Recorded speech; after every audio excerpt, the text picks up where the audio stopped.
la de la fiesta 7 veces. Me está limpiando el vómito. Bueno, ahora ya nos toca, como hemos podido avanzar la psicomotricidad de la parte virtual, vamos a hacer ahora psicología y psicopatología de la conciencia, ¿ya? Este es un tema muy importante porque quiero que recuerden una cosa, bien importante, que una de las funciones psicológicas básicas e importantes para poder valorar el examen del estado mental y hacer una valoración del estado mental de un paciente es que tenga un nivel de conciencia adecuado.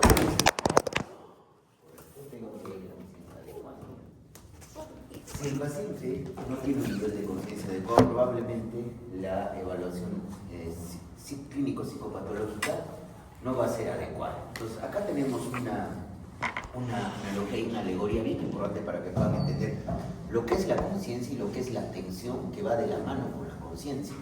Siempre me ha intrigado el momento específico en que cuando nos sentamos esperando en el auditorio, la puerta del escenario se abre y un artista da unos pasos hacia la luz. Para verlo desde otro punto de vista, el momento en que el artista que espera en penumbra ve la misma puerta abierta mostrando las luces, el escenario y el público.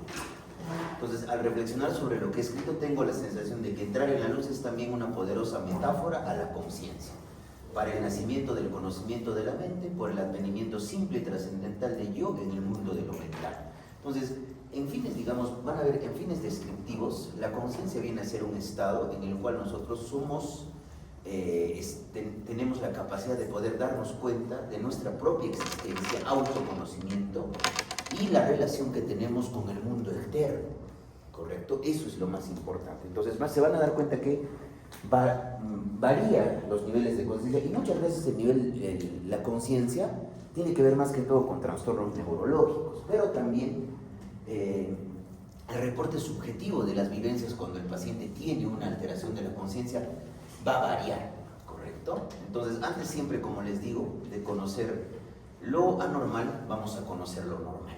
Entonces, ¿qué es conciencia? Es una característica definitoria de los animales, pero el autoconocimiento o conocer mis pensamientos, conocer mis percepciones, conocer mi afectividad probablemente es propia del ser humano. Entonces, acá va a haber diferentes términos que quiero que recordemos. Arousal viene a ser el término para diferenciar la activación general fisiológica y psicológica del organismo. Arousal lo tienen los animales, ¿correcto? Y va a variar desde este punto de vista, desde el sueño profundo hasta probablemente la excitación intensa, ¿correcto? Donde va a haber probablemente lo que hemos visto, agitación psicomotriz, ¿sí? Y va a tener un sustrato neurobiológico que se va a poder observar cuando nosotros vemos y estudiamos los niveles de la arousal desde el sueño profundo hasta la activación excesiva. Hay cambios en el electroencefalograma, ¿correcto? Hay cambios en el electroencefalograma. Entonces, al final, ¿qué es la conciencia? Como ya les dije al inicio, es el conocimiento de uno mismo y de mi relación con el ambiente, ¿sí? Entonces, una de las cosas muy importantes y dos probablemente funciones que están bien interrelacionadas entre ambas vienen a ser la conciencia y la atención. O sea, la conciencia es como hemos puesto en la alegoría de Damasio, ¿no? Es como si fuera, por ejemplo, el ambiente del buró de un teatro, la platea de un teatro, y cuando la luz se enciende y enfoca al actor, eso viene a ser la atención, ¿correcto? Entonces, ¿qué nos permite la conciencia? Obtener información valiosa ¿de dónde? Del medio externo, desarrollar estrategias ¿para qué? Para poder interaccionar de manera adecuada con el medio ambiente, además de controlar nuestra volición, es decir, nuestra voluntad, y también comunicarnos con las demás personas. Y eso va a definir un estado mental, que va a ser un estado mental consciente, o lo que se conoce, digamos, como el sensorio, un paciente que está despierto, está atento a los estímulos externos. Y finalmente viene a ser el conocimiento que nosotros tenemos de nuestra propia existencia, de nuestros estados y también de nuestros actos. ¿Correcto? Y como les he dicho, ¿no? Conciencia y atención van de la mano. La atención, como les estaba comentando, viene a ser la capacidad de enfocar nuestro interés o nuestra conciencia en un aspecto específico, ya sea del mundo objetivo o del mundo subjetivo. Es decir, de nuestros propios pensamientos. Entonces nos permite seleccionar, cambiar nuestro foco de atención o centrar nuestro foco de atención. Entonces acá les pongo un ejemplo. Si nos encontramos en una calle donde hay múltiples estímulos, no estamos atentos a la luz de la farola, no estamos atentos al grito del niño, no estamos atentos probablemente al paso, a la sirena de la ambulancia que está pasando. Probablemente estoy atento a mi celular esperando que llegue mi movilidad. ¿Se dan cuenta cómo seleccionamos nuestra atención en función de nuestra conciencia?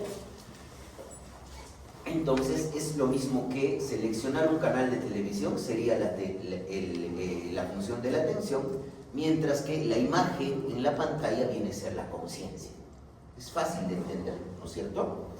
Ya, entonces, ¿cuáles las funciones de la conciencia y la atención? Ya hemos dicho que la atención nos permite seleccionar algunos aspectos de la entrada del estímulo, nos permite justamente ubicarnos en el espacio, darle forma a lo que estamos entendiendo y también al objeto.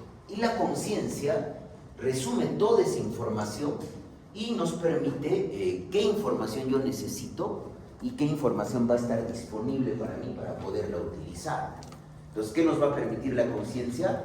Planificar, tomar decisiones y el propio lenguaje. Entonces, así como también el pensamiento racional, que ya lo desarrollamos, que es propio ¿de quién? Del Homo sapiens, ¿no es cierto? Y reside exclusivamente ¿en dónde? En la corteza prefrontal. Y establecer objetivos a largo plazo. Y ya sabes justamente qué decía, ¿no? Es la experiencia inmediata, la conciencia del estado psíquico global. La conciencia. Entonces, a partir de estas características básicas, vamos a entender a la conciencia. Primeramente subjetiva, ¿por qué? Porque está unida a ese autoconocimiento, es decir, al yo como, o al self, o al individuo como una persona única en el mundo. No es reductible, es decir, si ustedes se dan cuenta, la conciencia no es capaz de poder ser descrita física o materialistamente, ni tampoco, se van a dar cuenta, puede reducirse a meros procesos físicos, químicos o biológicos. Es intencional porque hemos visto, ¿no es cierto?, que implica la parte volitiva, es decir, yo estoy con voluntad para dirigir probablemente mi conciencia y mi atención hacia ciertos estímulos y finalmente ya esperarse estas diferencias, ¿no? La conciencia interna real, la dicotomía que existe entre sujeto-objeto y finalmente el conocimiento de yo mismo, de un ser consciente. Tengan en cuenta eso. Sí, y esto es justamente lo que les decía, ¿no? Esa alegoría, ¿no? Utiliza la metáfora del escenario y el medio para poder entender la conciencia. El escenario, chicos, en un teatro puede encogerse o estrecharse. Ahí vamos a hablar de alteraciones cualitativas de la conciencia, donde hay un estrechamiento de la conciencia, es decir, el escenario se encoge. O el medio puede volverse nebuloso o nublado, es decir, vamos a ver las alteraciones como si fuera una turbulencia en la conciencia, eso más que todo con lo que es el delirio, ¿sí? Una cosa es delirio, que ya hemos visto en alteraciones del contenido del pensamiento, y otra cosa es delirio, que es un síndrome orgánico cerebral, ¿ya? Eso yo quiero que también aprendan a diferenciar. Entonces, con esas cosas ha quedado, creo, entendido lo que es conciencia y su asociación con la atención, ¿correcto? Entonces, lo que yo quiero que más recuerden, por favor, es que si no hay un nivel de conciencia adecuado, no va a haber un nivel de atención, y también la conciencia probablemente es la base a la que sustenta todo el funcionamiento psíquico en general, ¿sí? Entonces, hay bases neurobiológicas de la conciencia, chicos, que tienen que ver mucho con estos núcleos del RAFE para serotonina, el locus coeruleus para noradrenalina, el eje hipotálamo, hipófisis adrenal y acetilcolina. Entonces, normalmente nosotros hay una activación deficiente, estoy dormido, o estamos justamente con este nivel de arousal adecuado, estoy alerta, estoy activo, estoy creativo, resuelvo problemas. O hay una activación excesiva como sucede, por ejemplo, en un cuadro psicótico con alucinaciones o cuando hay psicosis. ¿Y de qué depende esto, chicos? ¿No? Depende justamente de todas estas vías que tienen que ver, vías colinérgicas, dopaminérgicas, noradrenérgicas y serotoninérgicas, que cruzan el hipocampo y van a llegar hacia la corteza cerebral, ¿correcto? Entonces, Entonces, miren, dense cuenta, el estado de activación más allá, va más allá de una diferencia, es como si fuera un dial de radio, miren, dense cuenta, ¿no? Desde excesivamente somnoliento, cuando hay una estimulación ineficiente, hay disfunción cognitiva, puedo estar desatento o ya los cambios hacia probablemente la activación excesiva, ¿sí? Es como si fuera el dial de un radio a lo largo de todo un espectro, miren, dense cuenta. Y acá justamente el hipotálamo es el interruptor del sueño-vigilia, teniendo en cuenta, digamos, definiendo a la conciencia como una capacidad de estar despierto o estar dormido, ¿correcto? Entonces acá tiene que ver justamente el hipotálamo. Entonces va a haber neuronas GABAérgicas y neuronas noradrenérgicas que permiten la activación del córtex, ¿no? En el hipotálamo hay un núcleo tuberomamilar que es promotor de la vigilia y un núcleo oligopontino que es promotor del sueño, y es como si fuera un interruptor. Si está activado esto, es decir, la neurona, siempre recuerden que el GABA es el principal neurotransmisor inhibidor del sistema nervioso central. Entonces, si no está activo el GABA, el paciente va a estar despierto, ¿correcto? Está prendido, miren, el interruptor. Hipotálamo, núcleo tuberomamilar, y el hipotálamo lateral con la orexina hipocretina, ¿sí? Es por eso, por ejemplo, cuando hay narcolepsia, en la narcolepsia, chicos, hay niveles altos de hipocretina. Es un paciente que normalmente se ríe rápidamente, hay una labilidad y experimenta cataplejía, pierde el tono muscular y se duerme. Ya eso es narcolepsia, asociado justamente a las alucinaciones hipnagógicas o hipnopómpicas que les he explicado. Y acá vemos cuando el paciente está dormido. Es decir, se ha activado la neurona GABAérgica, está inhibiendo el núcleo promotor de la vigilia y se activa el núcleo promotor del sueño con orexina, ¿no es cierto? Hipocretina, núcleo preóptico ventrolateral. Y acá tenemos el núcleo supraquiasmático. Recuerden que el núcleo supraquiasmático tiene que ver con los ciclos circadianos, el ritmo vigilia-sueño. Algo que nosotros, los médicos, así como también los estudiantes, paramos agrediendo a cada momento, ¿no es cierto? Y ahora que ya conocemos, chicos, lo normal y las bases neurobiológicas de lo que es un estado de conciencia normal, vamos a describir lo anormal. Entonces, para esto es siempre, como les he explicado, útil hacer una clasificación, ¿sí? Entonces, ¿qué viene a ser un trastorno de la conciencia? Un estado en que la persona no va a experimentar nada. Como hemos dicho, la conciencia viene a ser esa inmediatez del mundo psíquico global.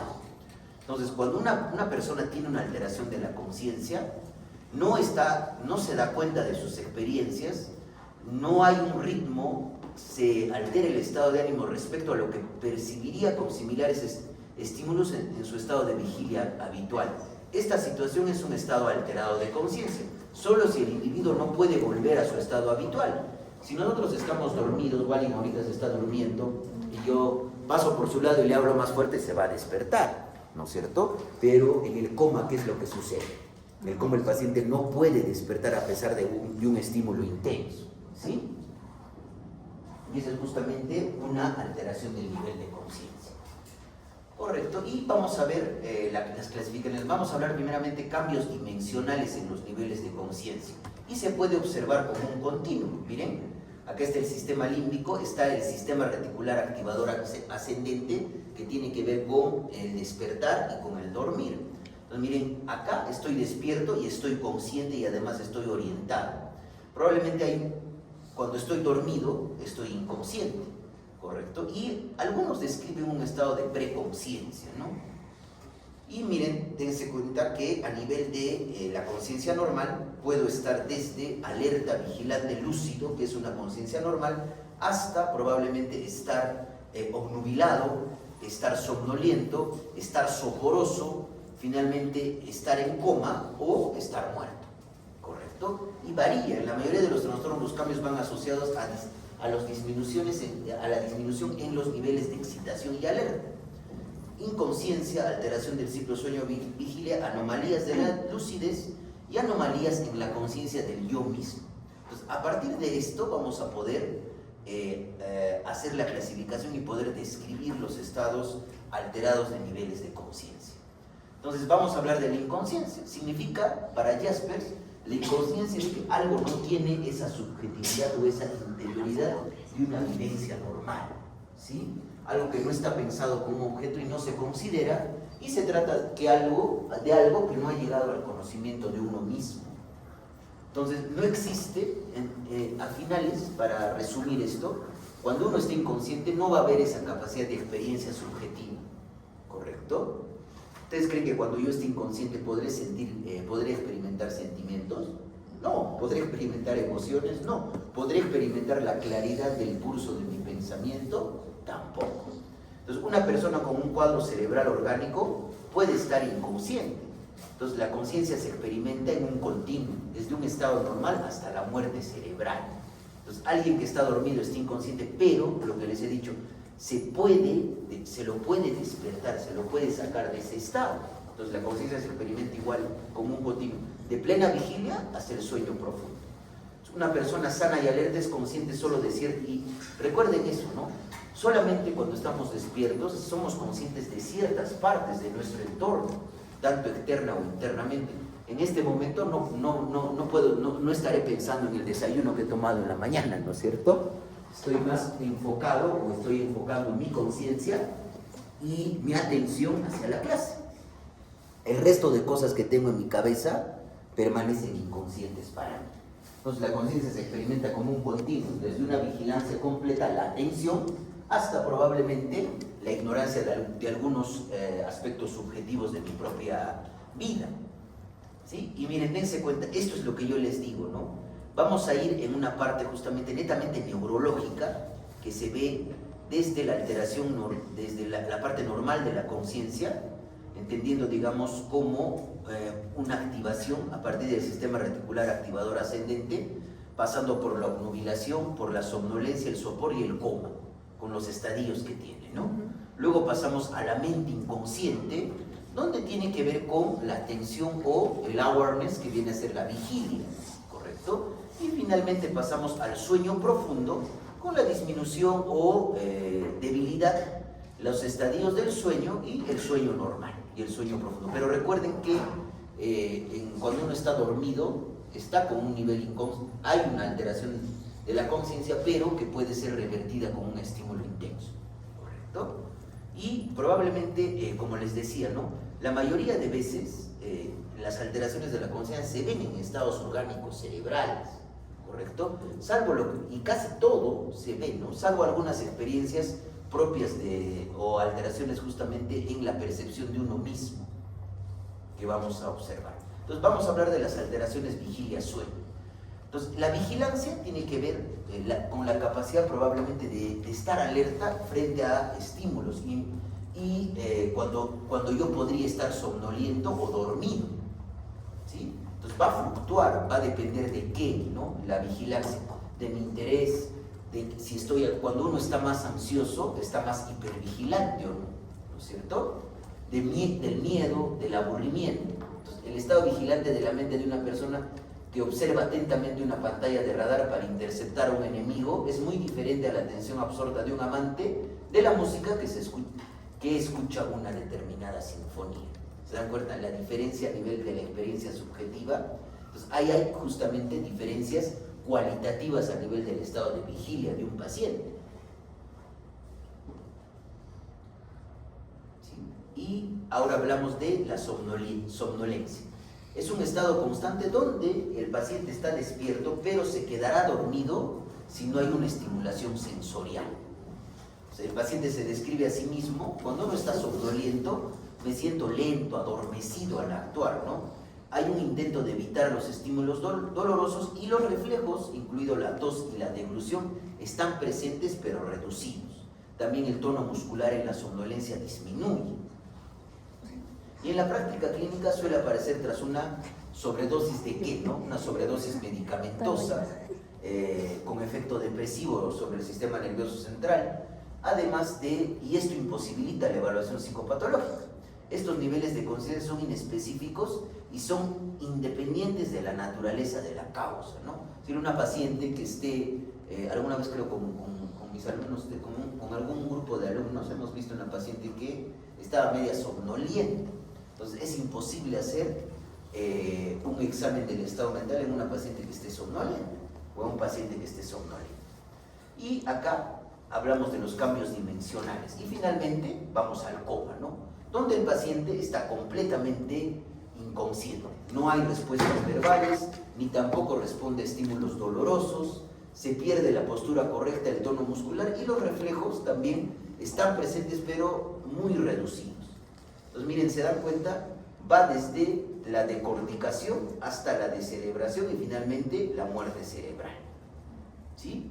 Y vamos desde la conciencia, estado mínimo de conciencia, coma y la muerte cerebral, donde ya no hay una actividad electroencefalográfica y prácticamente hay una actividad isoeléctrica del cerebro, que dura probablemente por más de 30 minutos y se declara al paciente en muerte cerebral. Sí, eso es importante que conozcan. Y vamos a hablar ahora de anomalías en la lucidez, ¿no? Es decir, la capacidad de tener clara mi conciencia, la claridad de conciencia que debo tener para poder interactuar, ¿no? Entonces, la conciencia inseparable del objeto de la atención consciente, como yo les decía, ¿no? Atención y conciencia son dos funciones psíquicas que van de la mano, ¿sí? Nosotros tenemos que tener una claridad, por eso se habla de lucidez, ¿no? Una claridad de pensamiento. Cuando yo estoy somnoliento, mi pensamiento es claro, no puedo seguir una línea de pensamiento. Entonces, cuando hay lucidez y vigilancia, se produce que una persona esté, ¿no? A menos de que la persona no esté completamente despierta, no va a poder tener claridad de conciencia. O sea, tiene que haber lucidez y vigilancia. Y una de las anomalías dentro de la lucidez, hablamos de la obnubilación. La obnubilación viene a ser una disminución en el nivel de conciencia que ya hemos visto en la clasificación que hace o llevó de Sims, que es clouding, ¿no? Eso es obnubilación. Ya es una disminución del nivel de conciencia que va desde el estado de alerta y plena conciencia al coma. Es una somnolencia leve, como sin agitación y dificultades con la atención y la concentración. Sin embargo, el paciente todavía puede responder ciertamente a algún estímulo, a diferencia del coma, donde el paciente no responde a un estímulo.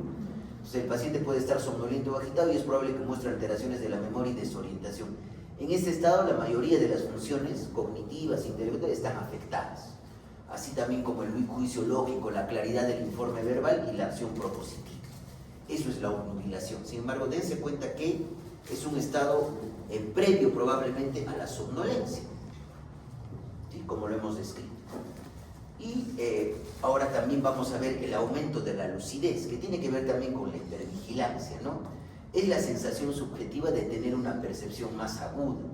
Entonces, y esto es muy frecuente, estas alteraciones a nivel del cambio de conciencia, en lo que tiene que ver con pacientes que están en un estado de hiperactivación o pueden estar en un estado de manía, ¿cierto? Los colores parecen más brillantes, el estado de ánimo por lo general hay euforia, llega a veces incluso hasta el éxtasis, mayor vigilancia y mayor capacidad para la actividad mental y la comprensión. Esto, por ejemplo, chicos, se puede producir por la ingesta de drogas, específicamente alucinógenos, dietilamina del ácido lisérgico y estimulantes, cocaína y anfetaminas, ¿correcto? Ese aumento de la lucidez.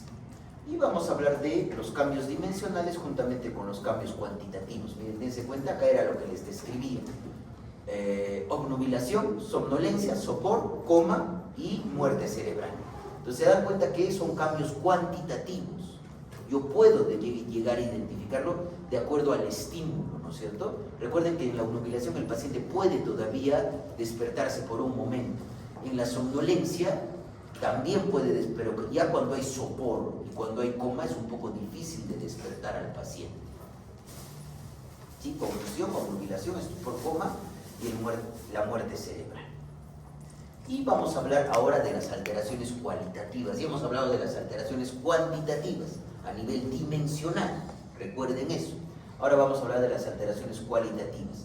Ahora, acá, chicos, es bien complicada la terminología, pero vamos a tratar de hacerlo lo más didáctico posible. Vamos a hablar del delirio, fluctuaciones del nivel de conciencia hasta la confusión y otros términos, ¿ya?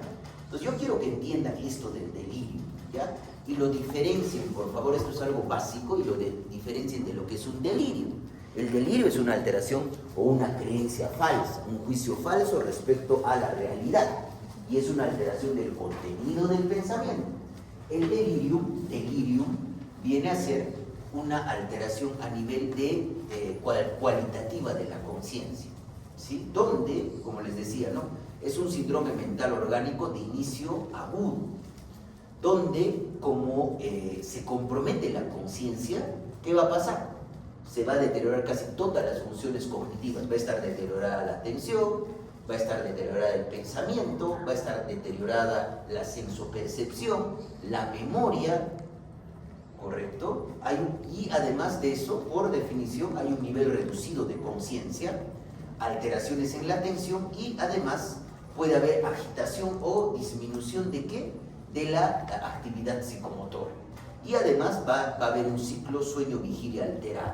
Pero yo quiero que recuerden esto, es de inicio agudo, se comprometen las funciones cognitivas, hay un nivel reducido de conciencia, se altera el ciclo circadiano sueño-vigilia, es decir, normalmente en vez de dormir durante la noche, el paciente está activo durante la noche y está somnoliento durante el día, ¿sí?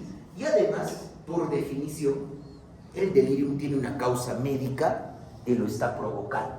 Y lo clásico, chicos, y ustedes cuando sean internos van a verlo, en los pisos de medicina interna o en los pisos de traumatología, es clásico ver a un anciano, adulto mayor, posoperado de una cirugía de cadera, posoperado de otro tipo de cirugías, que en la noche se agita, se saca las vías y empieza a correr, o quiere agredir a las enfermeras. Entonces, eso es justamente un delirium hiperactivo, por ejemplo. Como les decía, ¿no?, hay un aumento o disminución de la actividad psicomotora. Miren, más que todo las descripciones del delirium son subjetivas. Durante el periodo del 26 al 30 de noviembre estuve la mayor parte del tiempo completamente inconsciente, sin darme cuenta del paso del tiempo, la presencia de visitantes, la atención de enfermeras y médicos, o mi traslado en coche o ambulancia de sala en sala y de hospital en hospital. Sin embargo, dentro de ese periodo hubo varias fluctuaciones breves, tal vez de aproximadamente 5 minutos, en el grado de conciencia, y luego recordé haber tenido algún contacto humano y alguna idea en parte errónea sobre mi paradero y mi estado de salud. En los primeros 2 episodios acepté que sufrí una enfermedad bastante inespecífica y pensé que iba a ser transferido para la operación no especificada, primero a la India y luego a Australia. En el cuarto episodio, aunque con el mismo sentimiento, pensé que estaba cambiando de plan en el vuelo a casa desde Australia.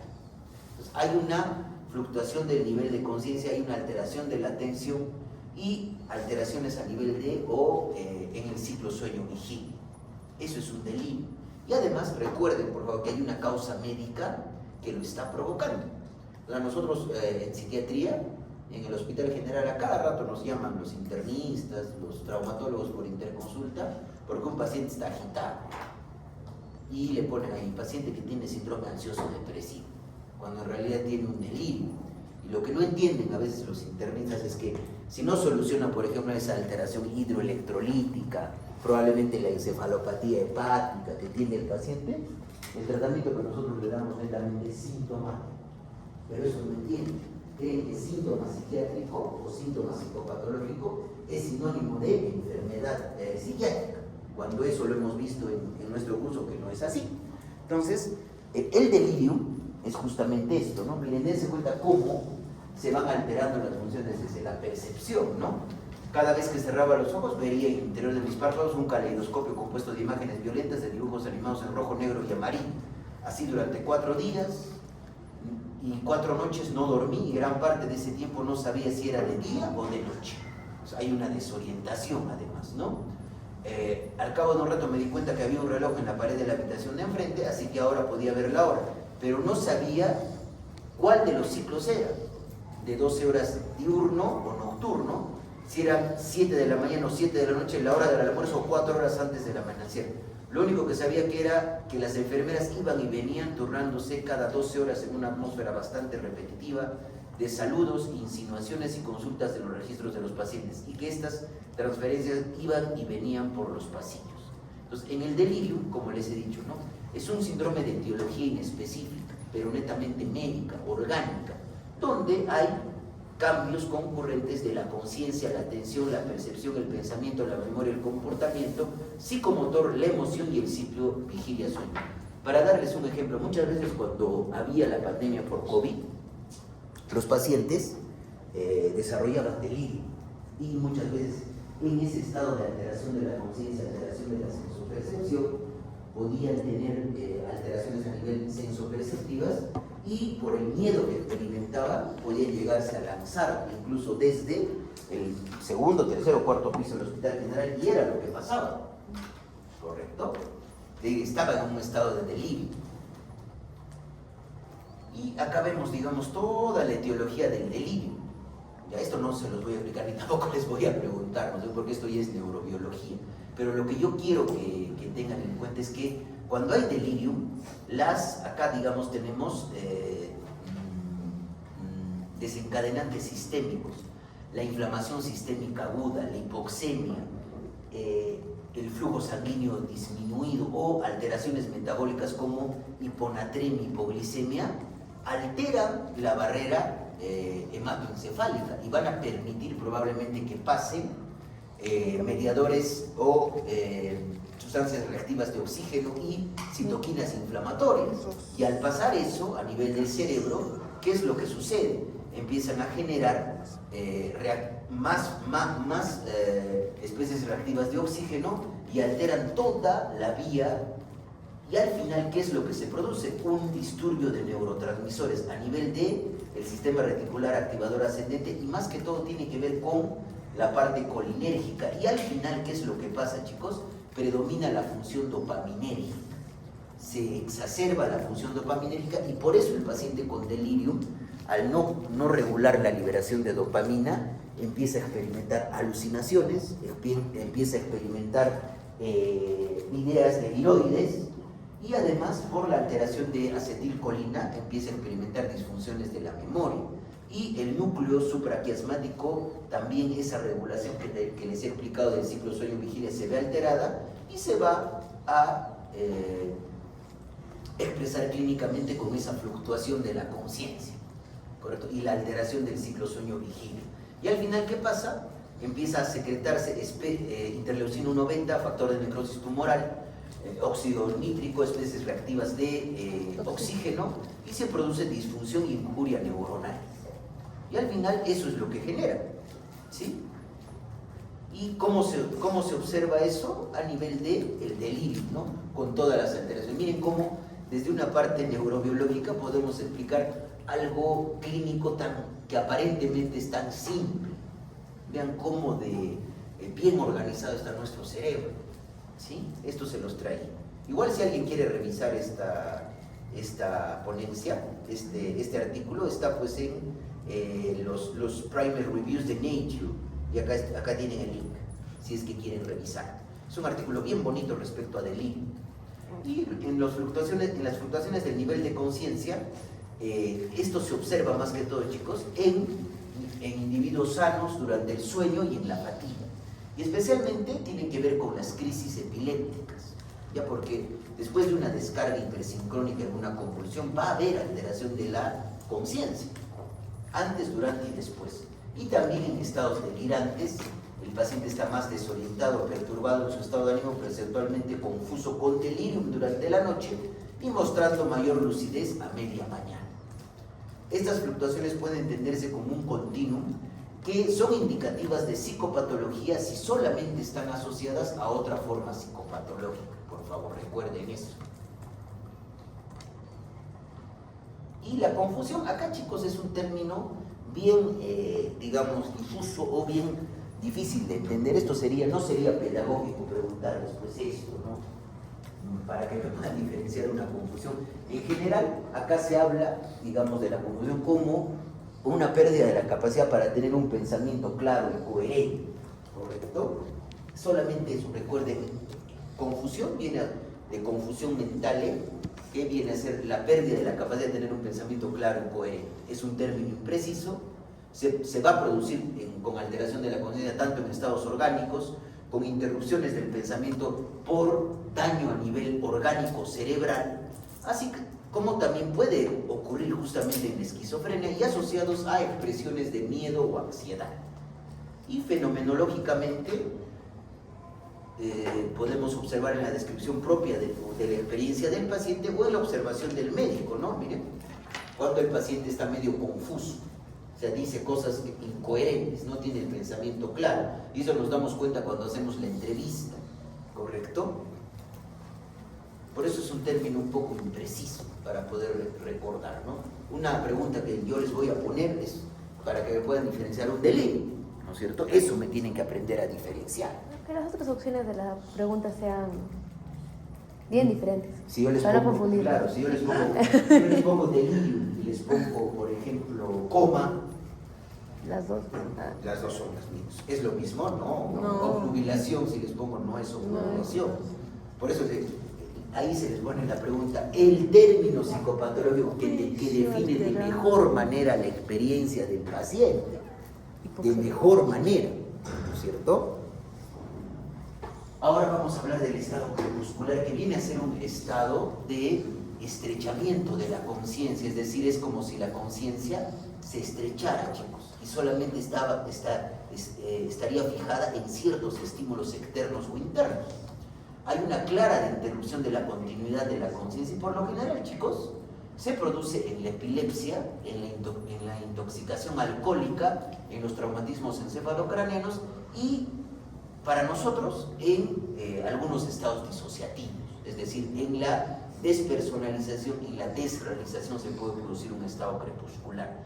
¿Y cuáles son las características? Y esto es algo importante para que recuerden. Aparece y finaliza de manera repentina. Dura desde pocas horas a varias semanas y es la aparición, chicos, de actos violentos o inesperados o arrebatos emocionales en un individuo por lo demás tranquilo, ¿correcto? Y más que todo está asociado a la epilepsia, ¿no? Una persona con una conducta normal. Ahora, la conciencia puede estar alterada o relativamente normal entre los episodios. Es un estado crepuscular. Y otra de las características es que hay una amnesia posterior, ¿sí? Eso es un estado crepuscular. A veces ahora ya no se describe eso, ¿no? Y acá, miren, tenemos un ejemplo de un estado crepuscular, una paciente epiléptica de 25 años que tenía una conducta sumamente tranquila previamente. Durante un almuerzo familiar un día domingo empezó a sentirse irritable. Por momentos se tornó con un lenguaje procaz. No participaba en la conversación con los demás como si no estuviera en sí. Sus familiares la notaron más irritable y por temor a que pueda desarrollar una crisis epiléptica, la llevaron al hospital donde cometió un acto sumamente inusitado, ¿no? Golpeó y mordió a la enfermera que le tomaba los signos vitales, le colocaron medicación y le enviaron a casa. Al día siguiente despertó lúcida y de muy buen humor. No recordaba las acciones que cometió el día previo. Entonces, si ustedes hacen la integración de todo lo que les estoy preguntando, esto viene a ser un estado crepuscular. Ya recordando estas cosas, por favor, ya. La aparición y la finalización repentina, actos violentos en una persona que tiene una conducta aparentemente asequible o normal, dura de horas a días o semanas incluso, y no deja recuerdo, Eso es un estado crepuscular, ¿sí? Y ahí, ahora también acá tenemos lo que nosotros conocemos como la embriaguez patológica, o en término francés que es manía pot, ¿ya? Es donde un paciente, pues clásicamente bebe una cantidad mínima de alcohol, pero tiene un compromiso de conciencia y comete actos violentos, ¿correcto? Y eso sucede más que todo en las razas japonesas, ¿no es cierto? La raza japonesa. Es un estado crepuscular específicamente asociado al alcoholismo, ¿sí? Hay estos 4 componentes. Sigue el consumo de una cantidad variable de alcohol, sobrevienen conductas violentas sin sentido y después de eso se produce un sueño prolongado y se produce amnesia total o parcial del episodio de la conducta alterada. Un joven japonés de 21 años en sus vacaciones de verano viajó fuera de su país. Salió a una fiesta con sus amigos en la cual tras solo ingerir una copa de vino empezó a agredir verbalmente a sus amigos, llegó a causar disturbios en el bar donde se encontraba. Posterior a esto se durmió y al día siguiente no recordaba nada de lo que sucedió la noche anterior. Esto es una embriaguez patológica o manía punto. ¿Ya? ¿Cuál es la gran diferencia? Existe el consumo de alcohol. Esa es la diferencia. Es similar a un estado crepuscular, ¿no es cierto? Pero es un estado crepuscular asociado al consumo de alcohol. Doctor, una consulta. En este caso, ¿siempre le va a pasar al paciente? O sea, ¿van a ser episodios repetitivos o puede ser una sola vez que le pasen toda la vida? La mayoría de veces son repetidos, y más que todo, ¿por qué? Porque los orientales tienen deficiencia en el alcohol deshidrogenasa. Eso es lo que pasa con los orientales. En cambio, nosotros no tenemos eso, ¿no? Resistencia. Hay embriaguez patológica. Tiene de más. Hay. Te sobra. Y los automatismos, ¿no? Es cuando se empiezan a realizar conductas justamente en ausencia de ¿qué? De conciencia. Entonces, si ustedes se dan cuenta, estamos describiendo bastantes características que se pueden producir en los cuadros epilépticos, ¿no es cierto? Los automatismos, por ejemplo, un autismo es una parte involuntaria del comportamiento en el cual el individuo no tiene control. En sí es generalmente inadecuada a las circunstancias y puede corresponderse con el carácter de la persona. O muchas veces es complejo y coordinado. Un paciente, por ejemplo, puede tener automatismo, tiene una crisis epiléptica con automatismos y sigue de repente lavando los platos, pero pierde la continuidad de la conciencia. ¿Sí? Y esto sucede justamente más que todo en la epilepsia. Se produce una obnubilación de la conciencia durante y después de la crisis epiléptica. ¿Sí? El paciente mantiene el control de su postura, tono muscular y realiza movimientos y acciones simples y complejas con obnubilación de la conciencia. Es decir, digamos, el paciente está picando algo, sigue picando, pero no se da cuenta de su entorno. Y después no recuerda por qué estaba picando de repente las papas para hacer su almuerzo. ¿Ya? Y eso sucede más que todo en la epilepsia. Y muchas veces hay pues justamente, antes siempre hay un aura, ¿no? En la epilepsia, recuerden eso, un olor, una luz, que ya lo hemos descrito en alteraciones sensoperceptivas. Y otros términos en psicopatología de la conciencia. Esto es un estado onírico, ¿no? No se diferencia de una manera clara entre el estado crepuscular o el delirio, pero se produce justamente cuando, por eso se denomina estado onírico. El paciente parece que está viviendo un sueño, está desorientado, está confuso y tiene alucinaciones. ¿Sí? Es lo clásico que sucede, por ejemplo, y hay deterioro de la conciencia y un cambio emocional. Miren, un suboficial de barco ingresó a un hospital tras sufrir un traumatismo cráneoencefálico mientras navegaba asociado con consumo excesivo de alcohol. En el hospital gritaba: "Icen las velas, pongan los botes listos para la evacuación, el agua ingresará por las escotillas". No tenía conciencia de estar en un hospital. Entonces, eso es un estado onírico, ¿no? Similar justamente como si el paciente estuviera en un sueño. Y el estupor ya lo hemos visto, ¿no es cierto?, en alteraciones de la psicomotricidad. El estupor justamente, chicos, tiene que ver con un complejo, pero lo más importante que yo quiero que recuerden del estupor es que se pierde la capacidad relacional. No puedo, o hay una disminución o ausencia de las funciones relacionales, es decir, la conducta y el lenguaje, ¿correcto? Recuerden eso. Puede existir cierto grado de obnubilación de la conciencia, pero la mayoría de veces hay mutismo y hay asinesia. Si el paciente no habla y no tiene movimientos, y eso se denomina mutismo asinético. Y fenomenológicamente en psiquiatría es la ausencia de una conciencia clara y de los movimientos voluntarios, pero yo quiero que recuerden, el estupor tiene que ver con la ausencia o la disminución de las funciones relacionales, de la conducta, así como también del lenguaje. Un paciente varón de 21 años fue hospitalizado en el servicio de psiquiatría de su localidad. No emitía ninguna palabra, además de estar echado en su cama sin realizar ningún movimiento. Sin embargo, sus ojos estaban abiertos, tenía reflejo conjuntival, incluso cuando alguien ingresaba a su habitación lo seguía con los ojos. Es un estado de estupor, ¿correcto? Estupor. Nos vamos a quedar ahí, chicos, ya, en psicopatología de la conciencia, porque después nos falta atención para poder terminar. Ya que la última clase, chicos, nos faltan 2 clases, y la última clase de bioética en psicopatología es cortita, bien cortita, ¿ya? Ya está la clase subida, ¿ya? Estamos quedando en la diapositiva 36, ¿ya?